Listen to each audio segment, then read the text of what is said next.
जय श्री कृष्णा। श्रीमद् भागवत गीता अध्याय 15। श्रीमद् भागवत गीता के 15वें अध्याय का महात्म्य। श्री महादेव जी कहते हैं, पार्वती अब गीता के 15वें अध्याय का महात्म्य सुनो। गौड़ देश में कृपान नरसिंह नामक एक राजा थे, जिनकी तलवार की धार से युद्ध में देवता भी परास्त हो जाते थे। उनका बुद्धिमान सेनापति शास्त्र और शास्त्र की कलाओं का भंडार था। उसका नाम था सौरभ मेरुंड। उसकी भुजाओं में प्रचंड बल था। एक समय उस पापी ने राजकुमारों सहित महाराज का वध करके स्वयं ही राज्य करने का विचार किया। इस निश्चय के कुछ ही दिनों बाद वह हैजे का शिकार होकर मर गया। थोड़े समय में वह परमात्मा अपने पूर्व कर्म के कारण सिंधु देश में एक तेजस्वी घोड़ा हुआ। उसका पेट सटा हुआ था। घोड़े के लक्षणों का ठीक ज्ञान रखने वाले किसी वैश्य के पुत्र ने बहुत सा मूल्य देकर उस अश्व को खरीद लिया और यत्न के साथ उसे राजधानी तक वह ले आया। वैश्य कुमार का अश्व राजा को देने को लाया था। यद्यपि राजा उस वैश्य कुमार से परिचित था तथा द्वारपाल ने जाकर उसके आगमन की सूचना दी। राजा ने पूछा, किस लिए आए हो? तब उसने स्पष्ट शब्दों में उत्तर दिया, देव, सिंधु देश में एक उत्तम लक्षणों से संपन्न अश्व था, जिसे तीनों लोकों का एक रत्न समझकर मैंने बहुत सा मूल्य देकर खरीद लिया है। राजा ने आज्ञा दी, उस अश्व को यहाँ ले आओ। वास्तव में वह घोड़ा गुणों में उच्च श्रवा के मान था। सुंदर रूप का तो मानो वह घर ही था। शुभ लक्षणों का समुद्र जान पड़ता था। वैश्य घोड़ा ले आया और राजा ने उसे देखा। अशुभ का लक्षण जानने वाले अमित्रों ने इसकी बड़ी प्रशंसा की। सुनकर राजा अपार आनंद में निमग्न हो गए और उन्होंने वैश्य को मुंह मांगा स्वर्ण देकर तुरंत ही उस अशुभ को खरीद लिया। कुछ दिनों के बाद एक समय राजा शिकार खेलने के लिए उत्सुक हो उसी घोड़े पर चढ़कर वन में गए। वहां मृगों के पीछे उन्होंने अपना घोड़ा बढ़ाया। पीछे पीछे सब ओर से दौड़कर आते हुए समस्त सैनिकों का साथ छूट गया। वे हिरणों द्वारा आकृष्ट होकर बहुत दूर निकल गए। प्यास ने उन्हें व्याकुल कर दिया। तब वे घोड़े से उतरकर जल की खोज करने लगे। घोड़े को तो उन्होंने वृक्ष की डाली में बांध दिया और स्वयं एक चट्टान पर चढ़ने लगे। कुछ दूर जाने पर उन्होंने देखा कि एक पत्ते का टुकड़ा हवा से उड़ता हुआ शिलाखंड पर आ गिरा। उसमें गीता के 15वें अध्याय का आधा श्लोक लिखा हुआ था। राजा उससे बाँचने लगे। उनके मुख से गीता के अक्षर सुनकर घोड़ा तुरंत गिर पड़ा और अशुभ शरीर को छोड़कर तुरंत ही दिव्य विमान पर बैठकर वह स्वर्गलोक को चला गया। तत्पश्चात राजा ने पहाड़ पर चढ़कर एक उत्तम आश्रम देखा, जहाँ नाग केशर, केले, आम और नारियल के वृक्ष लहरा रहे थे। आश्रम के भीतर एक ब्राह्मण बैठे हुए थे, जो संसार की वासनाओं से मुक्त थे। राजा ने उन्हें प्रणाम करके बड़ी भक्ति के साथ पूछा, ब्राह्मण, मेरा अश्व जो अभी अभी स्वर्ग को चला गया है, उसमें क्या कारण है? राजा की बात सुनकर त्रिकादर्शी मंत्रवेदा एवं महापुरुषों में श्रेष्ठ विष्णु शर्मा नामक ब्राह्मण ने कहा, राजन, पूर्व काल में मैं तुम्हारे यहाँ जो सर मेरुदंड नामक सेनापति था, वह तुम्हें पुत्रों सहित मारकर स्वयं राज्य हड़प लेने को तैयार था। इसी बीच में हैजा का शिकार होकर वह मृत्यु को प्राप्त हो गया। उसके बाद वह उसी पाप से घोरा हुआ था। यहाँ कहीं गीता के 15वें अध्याय का आधा श्लोक लिखा मिल गया था। उसे ही तुम बाँचने लगे। उसी को तुम्हारे मुख से सुनकर वह अशुभ स्वर्ग को प्राप्त हुआ है। तदनंतर राजा के पार्श्ववर्ती सैनिकों ने ढूंढते हुए वहां आ पहुंचे। उन सब के साथ ब्राह्मण को प्रणाम करके राजा प्रसन्नता पूर्वक वहां से चले और गीता के 15वें अध्याय के श्लोक के अक्षरों से अंकित उसी पत्र को बाँझ बाँझ कर प्रसन्न होने लगे। उनके नेत्र हर्ष से खिल उठे थे।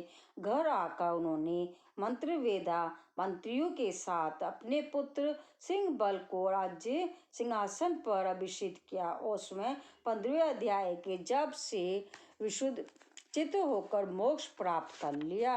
बोलो जय श्री कृष्ण। ये था श्रीमद् भागवत गीता के 15वें अध्याय का माध्यम। श्रीमद् भागवत गीता का 15वां अध्याय।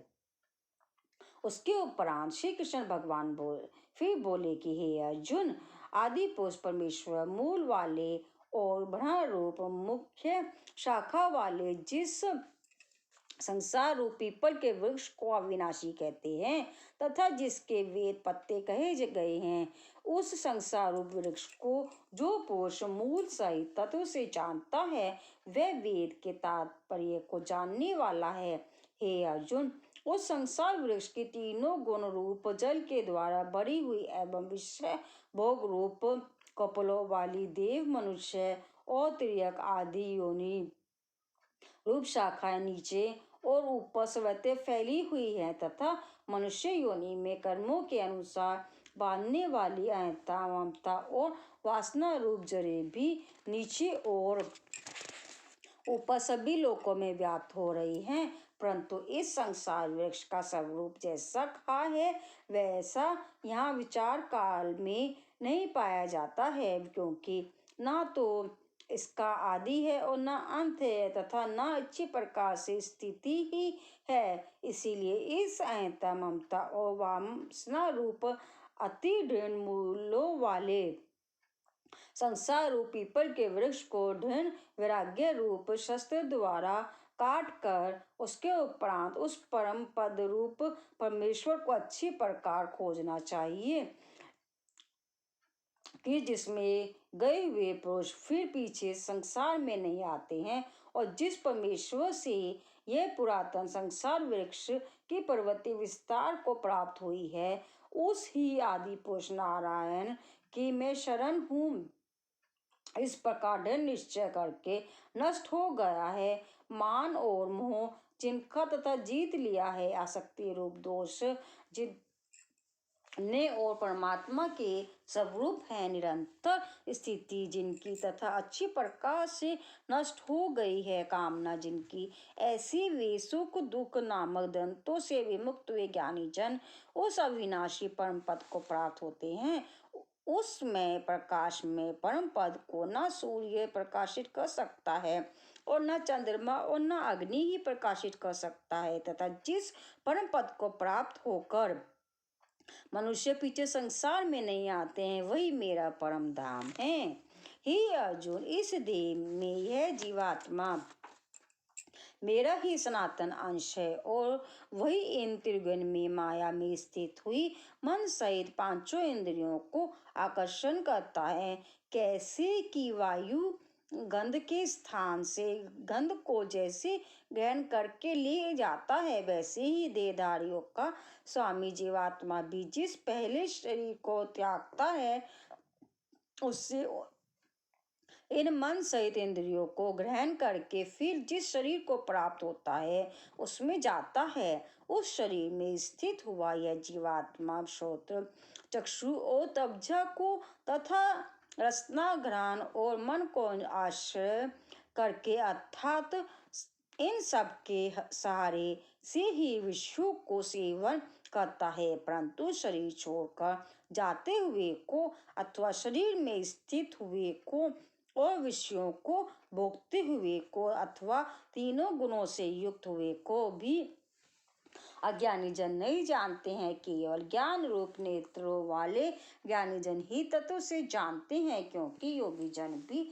अपने हृदय में स्थित हुए इस आत्मा को यत्न करते हुए ही तत्व से जानते हैं और जिन्होंने अपने अंतःकरण को शुद्ध नहीं किया है ऐसे अज्ञानी जन तो यत्न करते हुए भी इस आत्मा को नहीं जानते हैं। हे अर्जुन, जो तेज सूर्य में स्थित हुआ संपूर्ण जगत को प्रकाशित करता है तथा जो तेज चंद्रमा में स्थित है और जो तेज अग्नि में स्थित है उसका तू मेरा ही तेज जान।